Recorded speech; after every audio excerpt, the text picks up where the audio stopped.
bukan ngawang hitam namanya itu bang. Lari bang, lari.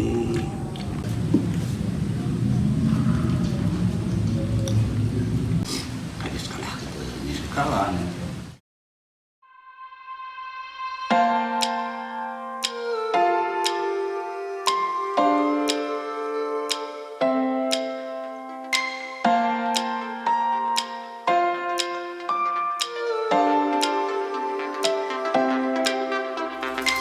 Oke, Assalamualaikum warahmatullahi wabarakatuh. Waalaikumsalam. Puji syukur kita panjatkan kepada Allah SWT, di mana tadi pagi saya olahraga di kawasan Hutan di Tugu Negelis. Memang saya sudah berapa kali mau mampir ke rumah Bapak Abang Nasir, Muhammad Nasir. Beliau ini sahabat saya dari tahun 80-an. Saya tahu persis, beliau juga tahu persis, karena saya lama di Ulu. Dan alhamdulillah beliau karirnya bagus ya, sempat jadi anggota dewan, jadi bupati 2 periode, dan sekarang menjadi ketua DPW P3 Kalbar. Nah, kesempatan kita ngobrol-ngobrol nyantai lah. Saya lihat beliau ini masih segar bugar ya. Apa resepnya Pak Nasir? Main catur. Oh, Enjoy. boleh. Nah, jadi permainannya main catur. Tapi saya lihat alat olahraganya banyak. Wah, gila. Oh, Setiap hari ya setengah jam. setengah jam setiap hari ya. Oh, jadi kegiatan sekarang apa Pak Nasir? Ya ini semangat lah sambil menikmati dan menunggu Bangkali tahun 2024 untuk pencalekan insya Allah. Oh, mau caleg DPR RI. DPR. Mantap, bagus.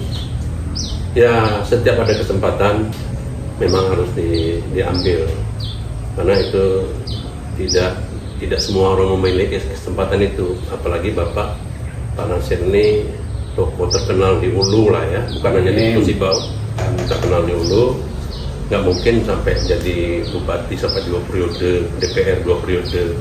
Dan saya lebih bersyukur lagi, istrinya pun jadi DPD. Nah, ini kan suatu rahmat dari Allah. Beliau masih segar bugar, masih wah. Kalau di umroh beliau ini orang pikir ini orang Arab, ya kan? Mungkin ada keturunan dari Arab kali bang ya? Ada keturunan dari Arab kali. Kena imbas karena tinggal dekat tetangga orang Arab dulu. Oh, alhamdulillah. Dan saya kenal benar beliau ini adik-beradik dengan Abang Tambul Hussein. Itu juga sahabat saya, karena beliau waktu itu jadi Kadis Pemda, saya Kadis Perhubungan. Jadi memang persahabatan kami memang udah nggak bisa diragukan lagi, sampai detik ini kita masih berhubungan. Nah, syukur alhamdulillah siang ini kita bisa bincang-bincang Pak Nasir. Jadi menghadapi perpolitikan ke depannya, apa langkah-langkah Pak Nasir untuk membesarkan P3? Baik, terima kasih. Assalamualaikum warahmatullahi wabarakatuh. Pada hari ini alhamdulillah saya dengan Pak Akib ini bisa sama-sama. Bahkan saya hari ini diminta bagi pengalaman Bangkali cerita perjalanan hidup. Nah, apa yang disampaikan beliau tadi betul. Jadi saya kenal dengan beliau dulu begitu selesai kuliah. Kebetulan waktu itu masih dalam situasi hitam itu masih sulit ya. Nah, dari situ kami kenal. Udah lama ada ketemu. Kalau tahu beliau udah jadi kepala dinas Kota Media Pontianak, luar biasa. Itulah perjalanan hidup. Kemudian pada hari ini alhamdulillah walaupun kami dari dulu itu kawan, sampai sekarang masih tetap malah makin lengkek. Kemudian kaitan dengan cerita politik ini memang ya disampaikan oleh beliau tadi, dulu memang pernah tahun 2010, 2024 ya, 2 periode dia ada anggota DPRD Kabupaten Kapuas Hulu. Ini periode kedua jabat 1 tahun. Pas masa pencalonan bupati kita masuk pencalonan bupati dan sopir beberapa kali alhamdulillah tidak meleset gitu ya. Nah, jadi waktu itulah kita mencoba masuk dan alhamdulillah terpilih. Periode pertama 2010-2015, kemudian berlanjut 2015 sampai 2021. Nah, tentu kalau cerita politik ini adalah hak semua warga negara yang artinya yang sudah memenuhi persyaratan baik material maupun formil maupun material. Nah, Nah kemudian bicara politik, tentu inilah salah satu jabatan politik, profesi. Bicara politik, bicara kekuasaan.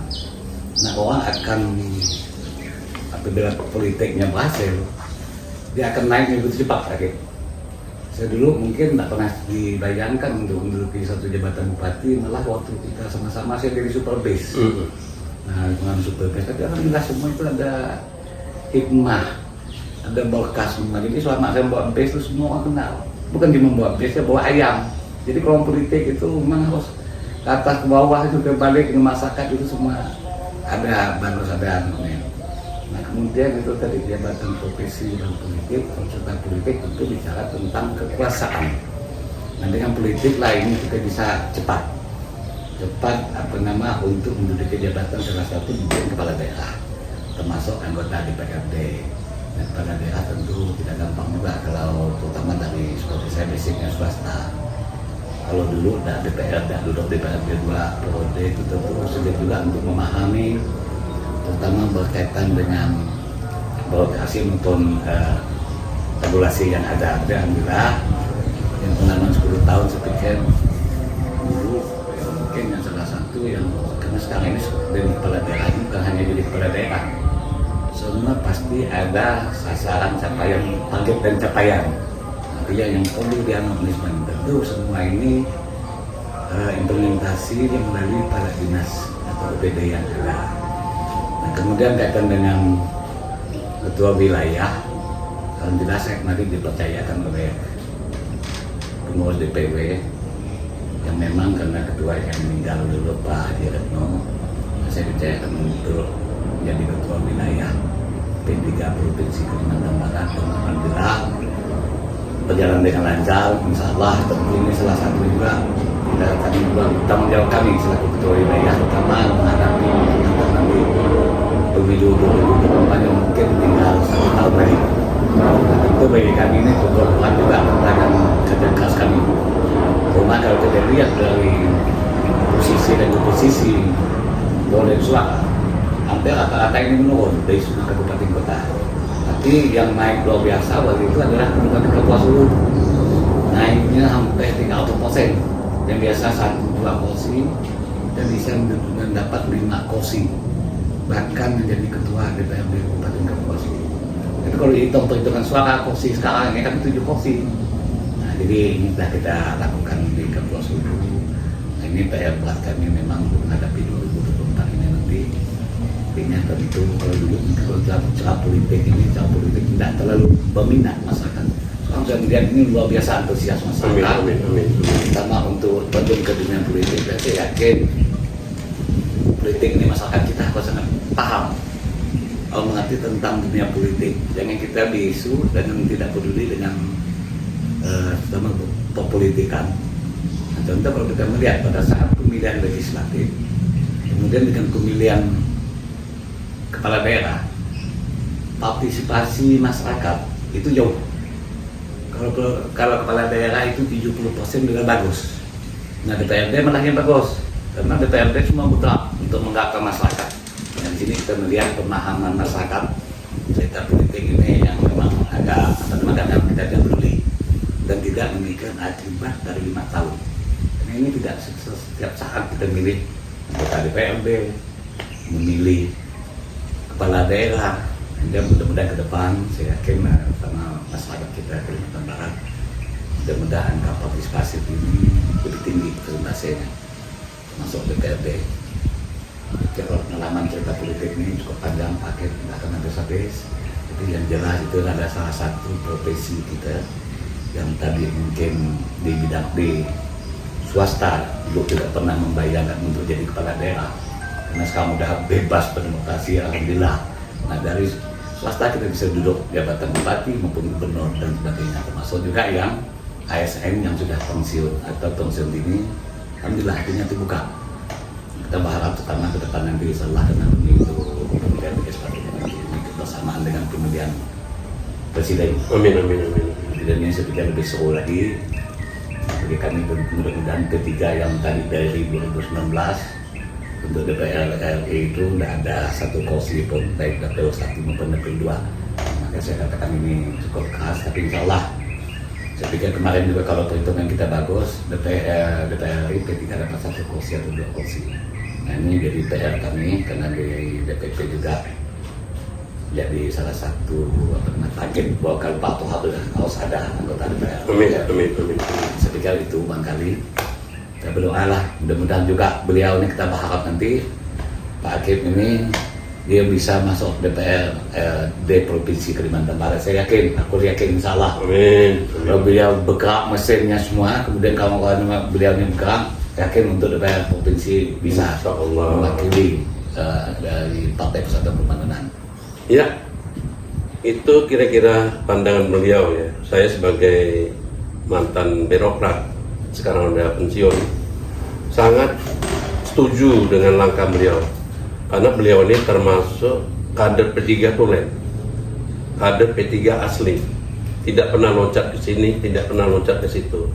Dan jangan salah, Kalbar ini pernah menelurkan wapres Dari P3. dari P3, Betul. Pak Hamzah Has.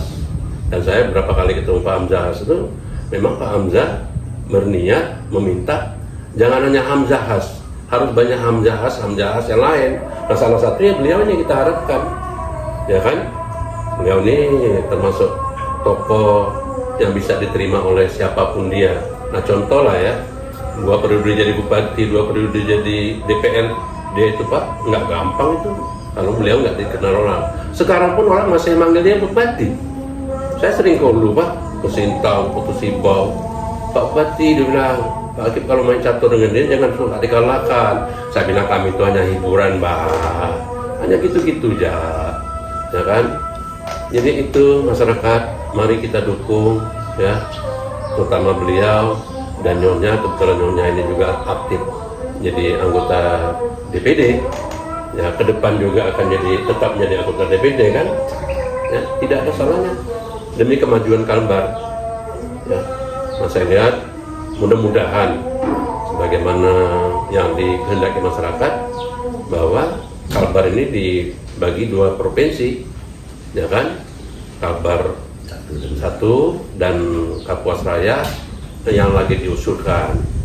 Ya mudah-mudahan lah beliau bisa jadi gubernur pertama. Tapi DPR dulu. Di sini mungkin ujiannya kali yang kita harapkan ke depan. Kira-kira apalagi Pak Nasir yang bisa kita perbincangan hari ini?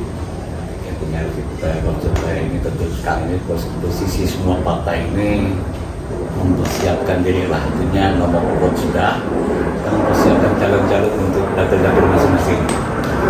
Nomor 3 saya pikir alhamdulillah mungkin sudah tuntas. Kita ketemu nanti pada tahap-tahap berikutnya, terutama untuk pendataan caleg, terutama dari dapil masing-masing.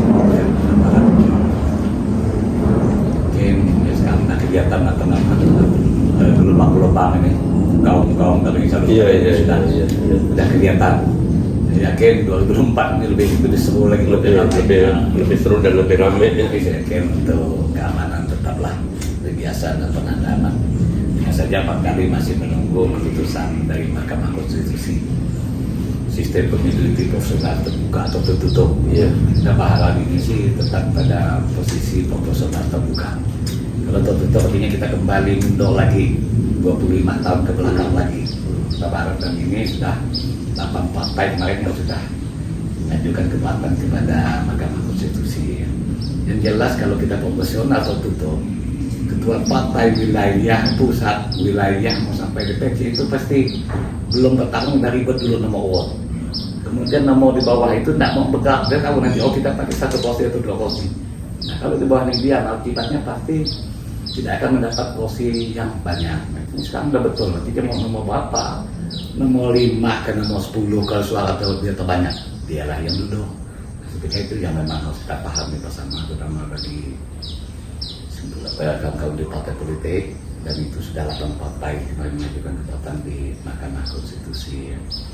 Kemudian kita berdoalah, mudah-mudahan nunggu setahun ini dengan perjuangan cukup berat ini, pertama untuk DPR RI, Bapak Kabupaten, semoga kita selalu diberikan nikmat sehat lah, nikmat umur dan mendapatkan nikmat rezeki, dan bisa kita ikut untuk pemilu legislatif nanti. Saya pikir itu dulu lah yang kita sampaikan. tutup baik. Assalamualaikum warahmatullahi wabarakatuh. Amin, amin, amin, amin. Pas setelah ini ada panggilan Allah ya. Ya, demikianlah kira-kira bincang-bincang kita hari ini. Mudah-mudahan apa yang kita niatkan dijabah oleh Allah Subhanahu wa taala. Amin.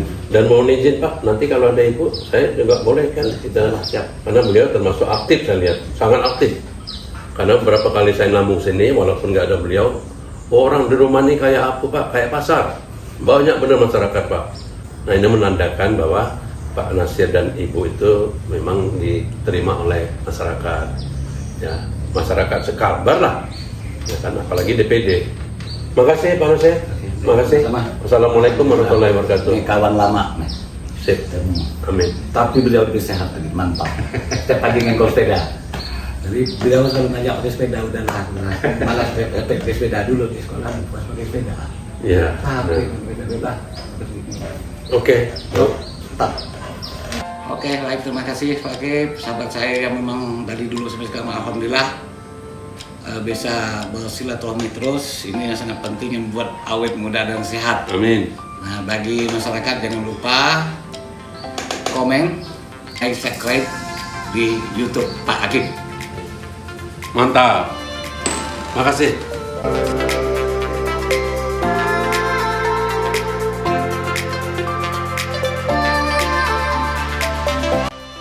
Assalamualaikum warahmatullahi wabarakatuh. Kami balik dulu. Oke. Ya oke. Ya. Makasih.